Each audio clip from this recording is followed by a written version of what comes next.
Welcome to another White Coat Investor real estate webinar. I'm here today with Anthony Morena. He is a principal of the Mortar Group. Welcome back, Anthony. Thank you for having me. Appreciate it. Yeah, we appreciate the partnership we've had with you now for several years. For those who are just tuning in and have never been to one of these things, we're going to have Anthony present some information for a while, talk a little bit about Mortar Group, talk about real estate investing in general, but also specifically about what they have to offer to the real estate investor. And then we'll do some Q&A at the end. But why don't we go ahead and turn the time over to you, Anthony, and let you make your presentation. Sounds good. I appreciate it. We've worked with you guys for quite a while now. We've had a great response with a lot of your listeners.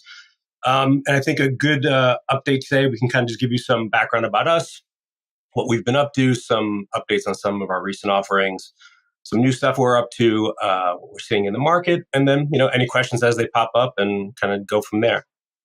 So as we get started, we'll just, before we get started in the details, just a brief statement on the risk and disclosures of investing in real estate.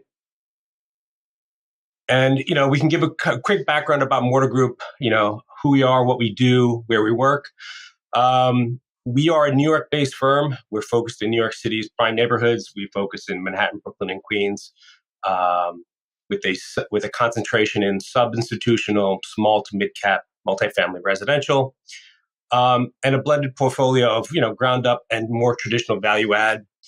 We've been doing this for about 20 years now, or 20 plus years, and we work with assets that are 10 to 40 units with valuations in the $10 to $50 million range. Over the years, my first deal was back in 2001, which was a friends and family. And since then, it's grown to, we've had over 420 investment partners that we work with now on a variety of our deals. We've done a bit over 30 offerings in this time, and over $306 million in gross sales on all the multifamilies combined. So for Mortar, we are, in general, we're more of a boutique firm. We're not your traditional large private equity fund. We're a smaller shop, more of a boutique firm that is focused on the vertical integration of combining investment management, real estate development, the design and architecture, and construction administration. It allows a smaller firm like us to be nimble and act quick and efficiently in our markets. New York's a pretty competitive market.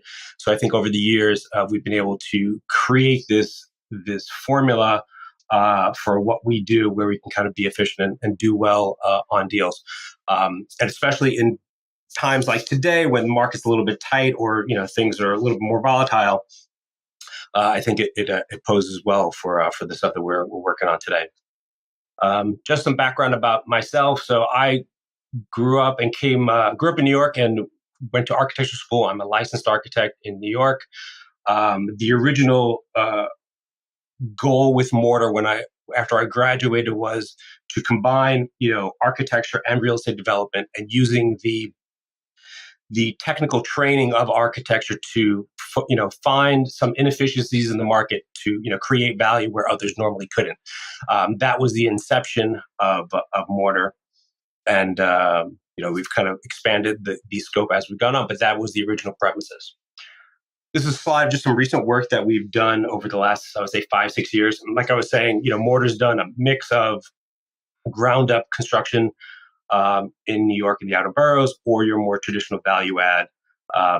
Traditionally offering timelines about 30 to 36 months to, for each project, with investors coming into our offerings on a project by project basis. So we're more of a syndication type investment firm.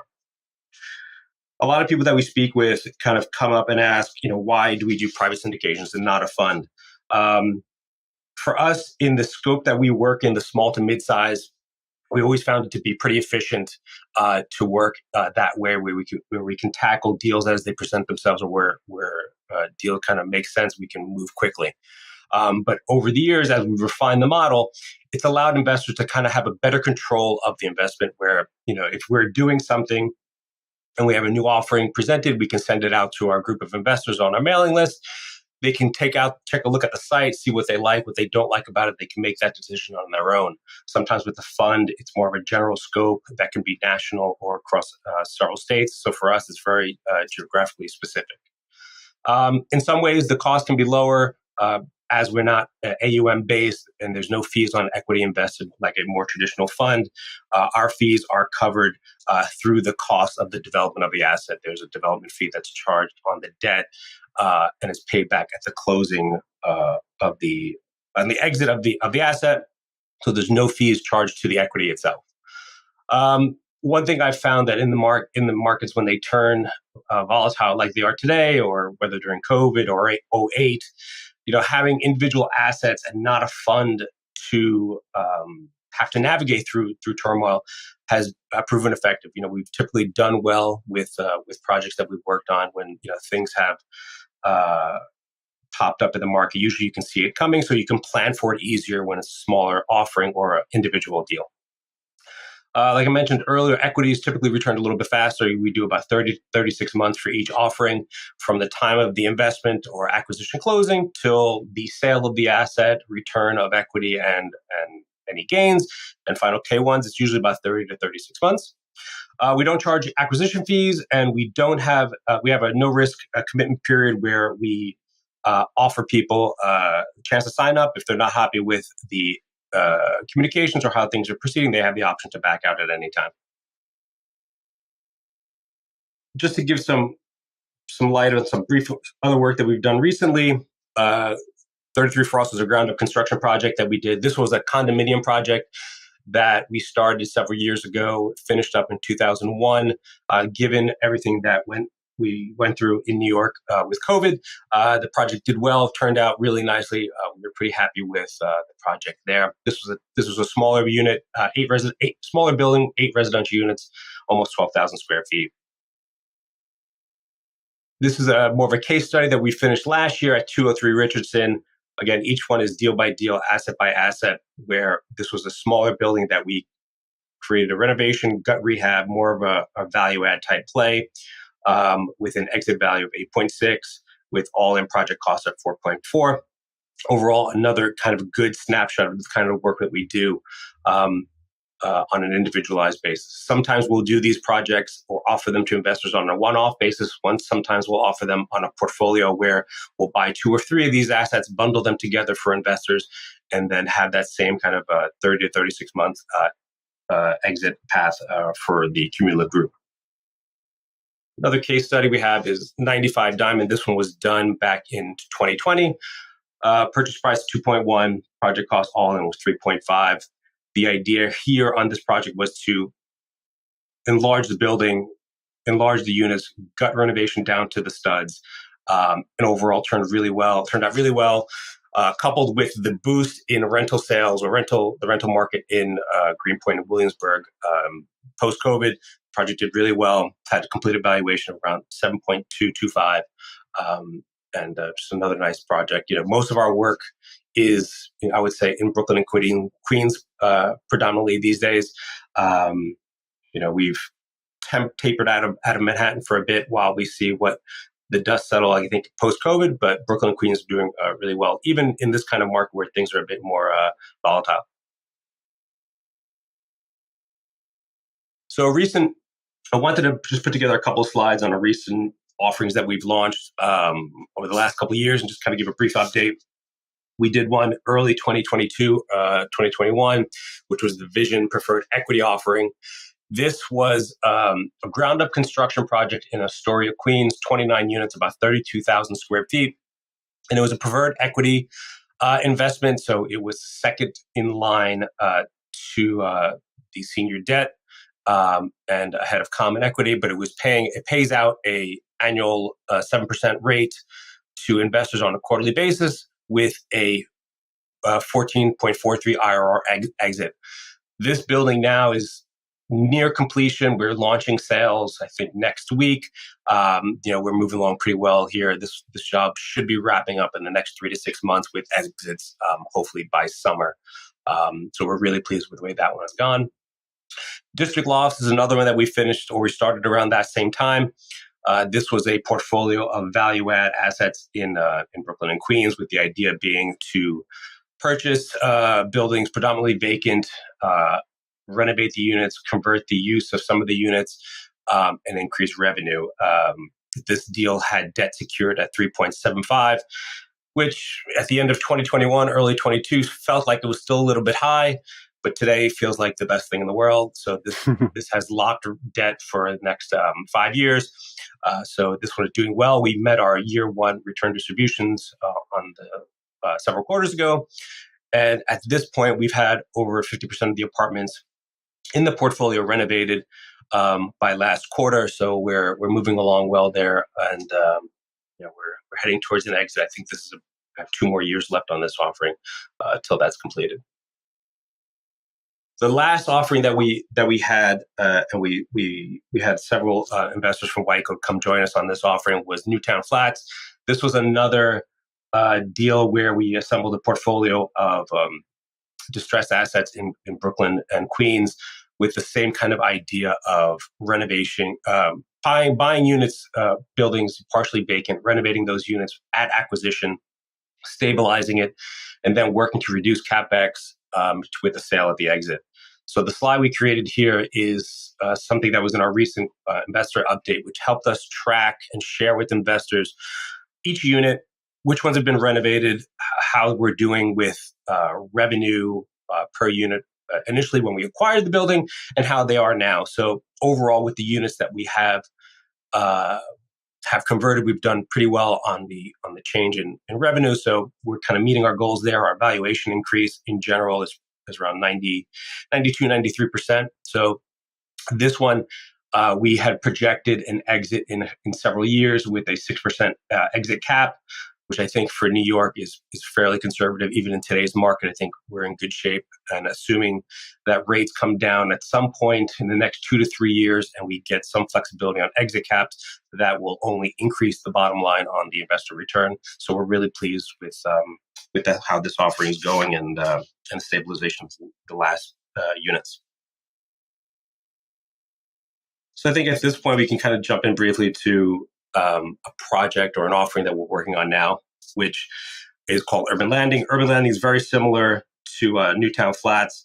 At this point in the market cycle, we're targeting assets that are distressed in the New York City area, where we know we can extract value efficiently and quickly. There's a lot of variables to deal with in the local market or nationally, whether it's political situation, local, national finances, interest rates, inflation. There's a lot of things to think about. So these kind of deals kind of fit right into our wheelhouse, where as a vertically integrated firm, we can target these assets, renovate them quickly, and then stabilize. With a lot of the work that we do, we are usually construction heavy in the first year. We will close on an asset, do a lot of the work on renovating apartments in the first 6 to 12 months, stabilize those units, and then work on building the efficiencies in the building over the next couple of years, with the exit then to follow. And that's been a formula that's worked pretty well for us, especially in the last few years. So this is a smaller offering. It's 3.2 offering size. It's a portfolio of 3 buildings, 36-month exit strategy with a 6% year one return and an estimated IRR of around 21.2%, 2.1x equity multiple. Traditionally, with all of the offerings that we do, there's a preferred return that's paid to investors. In this case, it's a 7% preferred return that's annualized, followed by a 75-25 split at the exit. I think this is a waterfall that we've had investors be happy with, and we've kind of adjusted over years to as the markets have changed. But I think this is something that people have been happy with, and we've had a good response in regard to this one. In general, I put together a slide, just kind of a brief, 6 points to 30-second offering summary. But the idea here, like I mentioned, is a target, over-leveraged distressed assets in New York, which slowly but surely they're starting to come to market.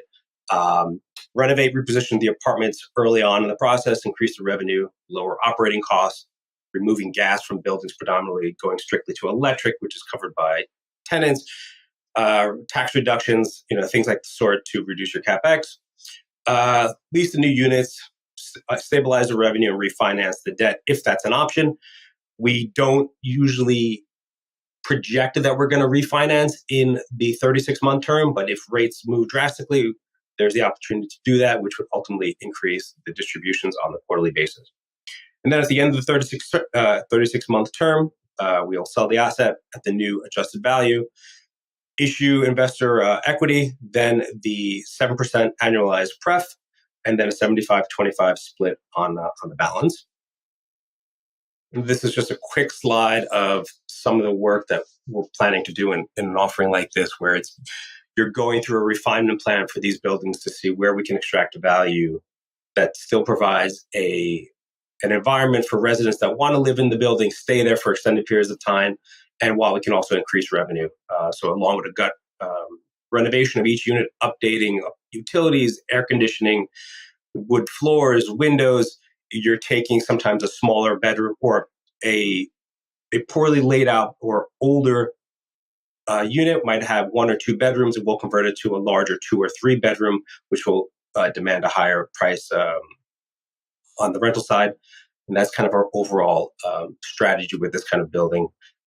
We target traditionally smaller assets, and for urban landing and like Newtown Flats, where they are in a protected tax class. So in New York City, buildings under a certain size, the tax fluctuations, even with increases in revenue, don't move very much. So on a unit by unit basis, they're much more economical, and I feel better for investments like this than the larger deals in New York, and especially dealing with stabilization, rent control laws. We've found these to be pretty efficient. That is a brief offering update on us. And as always, you can reach out to myself, or Francesca or Harmeet, which I'm sure some of your investors have spoken with in the past. And that was it. Okay. And so more information on that can also be found whitecoatinvestor.com/mortar if you're interested in learning more about that offering, as well as any other offerings they may have in the future. Let's go through a few questions. First of all, use a term that I'm aware of, but I'm not sure that everybody listening to this webinar is aware of. Can you explain what CapEx is, capital expenditures? Sure. So I think with any building or any asset you buy, there's going to be costs that are involved in managing and maintaining that asset.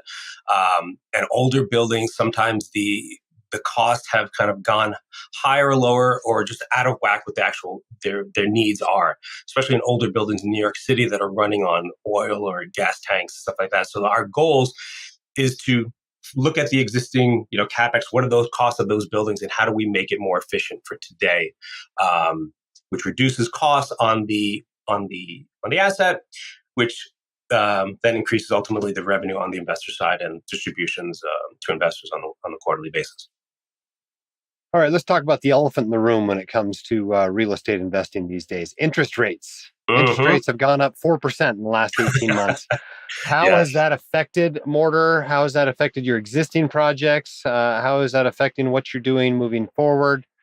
This is the risk that people worry about, and it has shown up. Can you talk about that for a little bit? Sure. It's one of those things that has been a moving target, where if, when we all would have spoken a year and a half ago, we thought rates would go up for a bit and then come back down by the end of 2023. And that was kind of the general consensus. Now, it changes, and it's probably going to be here for a few years. I think early on, I'd say mid 2022, there was kind of a looking at a lot of the projects that we had and just stress testing them, looking at them from a risk, analysis. Can these projects withstand the storm that we're going to be in for the next few years? What's required of them? And how do we get them to the finish line? So fortunately, I think for us, we were in pretty good shape with a lot of our offerings.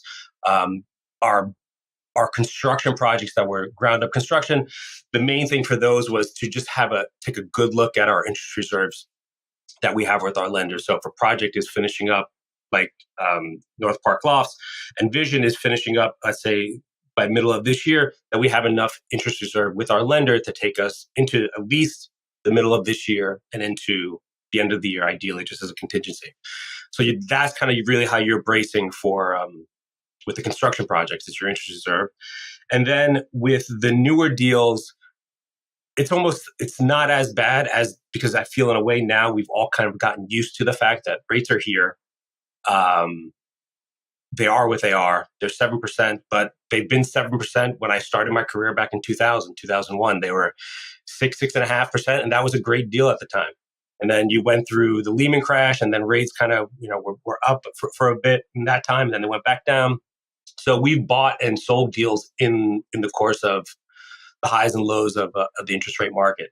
The hardest part, I think, with value add stuff, deals in New York, is it took, I would say, 12 to 18 months on the sales side for people that are selling assets to acknowledge that the old price that they thought they could get is not real anymore. The $5 million asset is not $5 million anymore. It's 4 or it's 3.6. So people are finally starting to get around to that, and sales brokers are finally starting to acknowledge that with their sellers, which makes it easier to get deals done. But then I think at the same time, we've seen, I guess since Labor Day, the last couple of months, now you're starting to see some of the stress signals where you're starting to see assets that are distressed, where they're underwater, they need to sell it. The debt note is coming due. They can't refinance without coming out of pocket significantly. Just their debt service ratios are underwater. So now you're starting to see those deals, which I think is nice to see in a way. When rates were lower, it was easier to get capital, but deals were priced higher. Now your debt is higher, but you can still get things to pencil.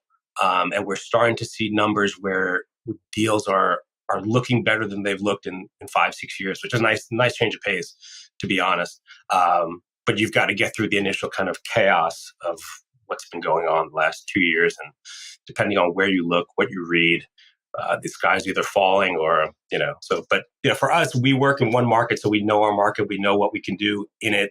And that's how we try to extract value in our work. The rule of thumb is that your cap rate's supposed to be higher than your interest rate. When interest rates go up 4%, that puts a lot of pressure on that. How much have cap rates gone up in the last 18 months in your space? It depends on who you ask. You still see deals in New York City. So historically, Manhattan has always been kind of under 4%. It's always been kind of that trophy asset that everyone wants. Kind of an appreciation play, almost. Yeah, long term. Brooklyn, Queens, the outer boroughs were usually in the 4s to 5s. Now they're 6. So you'll see some that are further out in less desirable areas or less gentrified areas, or if they have issues with rent control, rent stabilization, they're pushing towards 7% caps, which is nice to see because people are finally acknowledging where the market is. You see one every couple days, really. That's at 4.5%, 5%. Someone's still holding on to thinking they're going to get that price. But I think little by little, it's coming around. But I think when people are pricing these deals in the 6s or 7, they can make sense then. And then you can really kind of pencil them out. Where for us, you're buying it at a 6 and we're planning to renovate right away. So we'll probably add most of our value in the first 12 months. And then it's kind of, refining the asset as we go. So I think there's opportunities, and I think it's an interesting market. When things are going really well and everyone loves getting into real estate, that's usually when the things are overinflated. When everyone's scared of it is usually the best time. So it's just once you get over the initial fear of it, you look at the numbers and you analyze a deal on the real data that you have in front of you. You can make the proper adjustments. Yeah. A lot of people are feeling a little burned on real estate, at least anything that's been marked to market, publicly traded real estate or anything that's sold, in the last couple of years. Returns have not been awesome. Yeah. Now that suggests that returns going forward are going to be dramatically better. Yeah. But what do you say to those people who are like, why did I bother investing in real estate at all, that maybe got into it 2 or 3 years ago? Well, you could. It's a fair point. It comes up a lot in conversations where, with us, we try to keep investors in the loop of where we are, because you have really two parts of the dynamic. You have your quarterly distributions, which can equal treasuries at this point. It's like, well, why am I going to invest in real estate for a 5 or 6% annual return when I can get the same thing from a CD or something like that, which is a fair point. But the goal for real estate in general is that long term or mid to long term capital appreciation, where you're not doing it just for the quarterly distribution. The quarterly distribution is kind of that nice piece that comes with it, but you're really doing it for the exit, and where that's where you kind of achieve your higher, high teens, low 20s on the annualized return. And I think when, like with some of our deals that we're kind of looking at now, your quarterly distribution in the first 1 to 2 years might be a little bit lower than what we might have been used to in the past. But as long as your exit is realistically aligned with the market and you can reach those metrics, then we feel more comfortable with it. The nice thing about this market when it tightens up is bank scrutiny is a lot more difficult, or a lot more detailed than normal. So they're kind of really looking into the details. So it's almost like a second set of eyes looking at a deal to make sure it pencils out and you're not missing something. But I think if your exit is aligned right with your valuations and today's cap rates, I think you could still do well. I think you just have to be careful and you have to know what you're doing. I think a lot of people came into the last 3-4 years trying out real estate for the first time, which sometimes you get burned that way. But for us, we've been around it for a while. For better or worse, I've seen the good and the bad. And you just learn how to navigate it. You build in your protections and your margins and your contingencies on any deal that you look at so you know what you're getting into and how to protect capital. Ultimately, that's what you want to do. You got to protect capital and have an exit that works, and always try to have a backup. Now, investing with Mortar is investing in New York. That has its pluses and minuses. What do you see as the pluses of investing in New York, and what are the minuses? I mean, you throw up the average rents you're getting for these units, and it's $4,000 and $5,000. You go to Indianapolis, and you get 4 places for that price. Well, what do you see as true. the pluses and minuses there of New York? Well, it's tricky. It's hard to look at New York in comparison to some cities. It's funny. Like during COVID, I think if you invested anywhere outside of New York and California, you did great. You looked like a genius. It was a fantastic deal because New York kind of took longer to kind of recover. But generally, with New York, you've got 8 million people, 8.8 million people in the city. You've got a lot of different neighborhoods. You have a lot of different opportunities or different areas where you can try to find opportunities than others.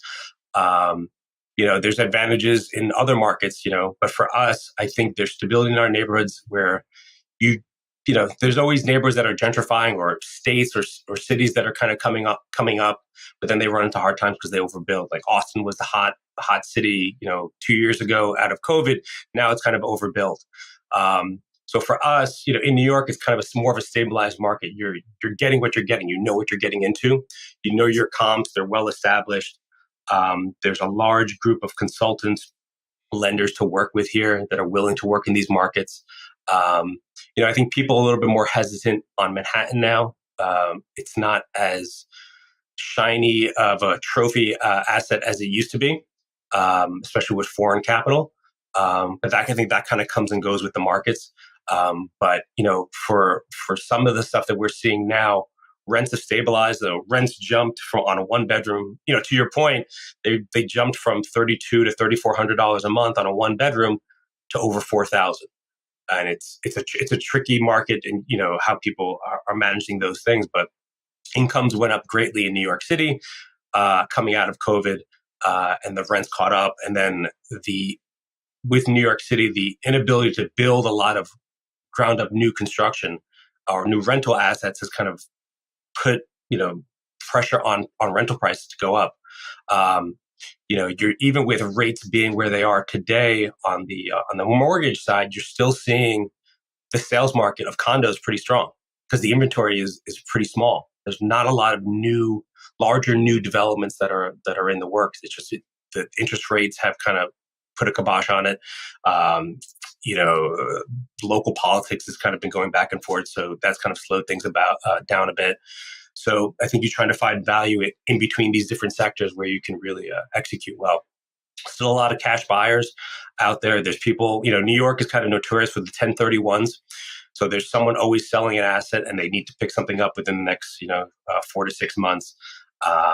So yeah, it's very unique in comparison to some other markets. But there's a certain stability here that I think I like and the investors find comfort in. Because you can show them data, large amounts of data. Like if we look at a deal in Williamsburg, Brooklyn, we can show them 20 other deals and how they did in different times, and you can kind of explain and walk through it a lot easier than if you're looking something on a Google map that's a little bit in a secondary or tertiary city where it's harder to justify your numbers. This current deal that you're raising capital for, as well as the last one, were multiple buildings. I think this one's 3 buildings. Not quite a fund, but a little bit fund light. Yeah. What would happen if you couldn't sell one of those 3 buildings? So everything has a price at a certain point. I think the goal is to sell them as a package. Ideally, that's kind of the exit in 3 years, and typically that's what we end up doing. But there's always the opportunity to break out to return capital, return gains on the first two. If one of the assets takes an extra 6 months to sell, you basically receive quarter distributions on that asset and then on the exit. So it doesn't always line up exactly the way you want it, but the goal is, I think, because there's always so much demand in New York City, and if it also comes down to price and being priced realistically, like we were talking about earlier. I think if you are realistic in your cap rate analysis on your exit, if you're estimating on offerings that you're launching today that you're going to have a 6+ exit cap, that's a realistic analysis. I think in 3 years we will be back to probably 5.5, 5.25, and that's cake on. That'd be nice, but we don't try to launch any offerings based on hope. We try to be realistic on the data. If it turns out the way we think it will, that's just an extra, plus on it that'll be nice. Our goal is to renovate, meet market numbers. We're not trying to shoot for higher than market. We try to be sensible for easy exits with an asset. Sometimes you'll see some offerings where their price is way too high, and ultimately they might get their price. There is that buyer always out there that might pay a little bit more, but it might take an extra 12 months, 10, 12 months to sell that asset. For us, the goal is to finish within the time frame, because investors like that shorter segment. They like the 3 years of quarterly returns. Finish up, exit, move on. And because things change on a yearly basis, let alone 3 years, so they can decide what they want to do with their portfolio. If they want to switch to something that's less risky, more risky, they can make those adjustments. With a lot of the investors that we meet, especially with some folks on White Coat, everyone has their own kind of investment strategy, their own goal, whether it's tax-based, deferred income. They need some sort of losses to offset other income or a gain somewhere else. So everyone's got their different, or like self-directed IRA. So everyone's got their own goal. So you try to do these shorter deals where you can try to fit into some of those objectives that people have.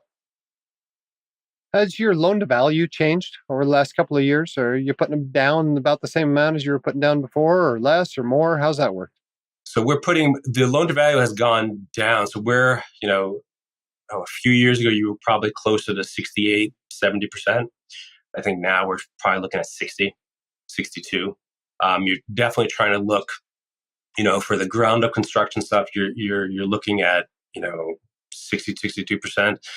With the value add assets, it's kind of the same. It kind of depends on the lender. The lending environment, it has become a little trickier, which I think being in the business for a long time this is where it kind of helps a bit, because you have relationships with certain lenders that where they might be out of a certain market for new clients, because we work with them before, we've paid them back, they know we can deliver, they'll work with you a little bit more. So that's kind of good to see. But yeah, across the board, LTVs have come down, and you want to be cautious. Going back to like 2007, 2008, the deals that first imploded were the ones that were 80, 85% leverage, 90% leverage, sometimes higher. And they got wiped out quickly. And you're starting to see that now. Like, I don't think we're kind of at the peak of the distress, but you're seeing the guys that are most over leveraged starting to crack first, like those, 85%. You're starting to see those deals kind of just implode. And you'll see some other distress, I think, as you go. But I think if you're realistic and you work within the confines of the environment, you can still do well. So, what would your ideal investor look like? And maybe more importantly, who should not invest with you?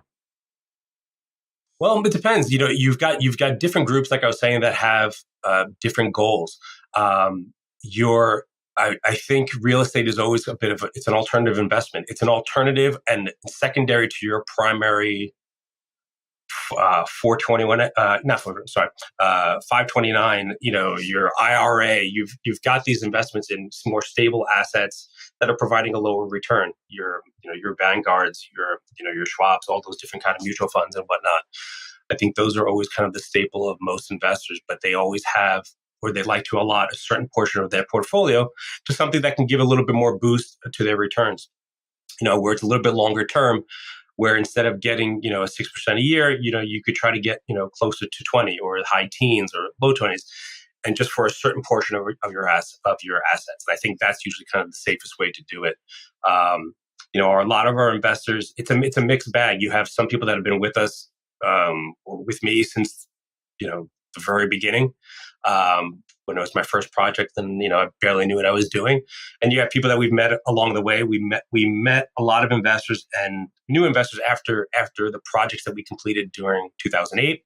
And I think the same through COVID. You start to see new investors come in and they ask, "How did you do? What happened? How did you do during those deals?" And you try to explain it to people and you walk through them. And I think there's a certain comfort that people get from that. And sometimes with investors that come with us for the first time, I always tell them, try something small, see if you're interested, or just watch how we do. You don't have to invest anything. We'll send you quarterly reports, jump into the webinars, kind of on the updates, see how we're doing and see if you like it. We're a boutique shop. We're a small shop. We don't compete with the big equity funds. We can't, so our goal is to be localized knowledge, experts in what we do. But there's also an availability where I'm the principal. You can catch me. You can catch most of the people on our team. If with some investors that are in New York, they can come see the assets. They can come do a walkthrough when we have like model apartments and things launched and stuff like that. People come through. And if people are visiting, they come to the office. They come see the assets. So it's a closer knit kind of relationship where I kind of like that. I think that's more the architecture side of me, where I kind of like those kind of relationships. And it's like people get a taste of what we do, see if they like it or not, and they kind of make their decisions. But yeah, overall, it's an alternative investment. It's something that you do second to, your primary stuff, and what you work in. Very cool. All right. Well, as our time gets short, is there anything we haven't talked about that you think white coat investors ought to know? I don't know. I think we went through a lot. These are always great. I love speaking with a lot of your listeners. They've always got pretty good questions, pretty good analysis. I'm a big fan of the detail that they go through. And with a lot of investors that they come in and they look at some of the offerings, they're always kind of like, show me the pro forma. Let me see the numbers. And they'll kind of line by line. And they'll ask us about, comps and all this kind of stuff. So it's good. It's an educated group. We always enjoy talking to them. And yeah, the market is in the middle of its ups or downs and it's constantly moving, but we try to keep everyone in the loop. But this has been great. I thank you again for taking the time and letting us on. Awesome. Well, thank you, Anthony, for your time. To get more information about Mortar, whitecoatinvestor.com/Mortar. We'll get you there and start learning more about them and what they can do for you and your portfolio. Great. Thank you. The hosts of The White Coat Investor are not licensed accountants, attorneys, or financial advisors. This podcast is for your entertainment and information only. It should not be considered professional or personalized financial advice. You should consult the appropriate professional for specific advice relating to your situation.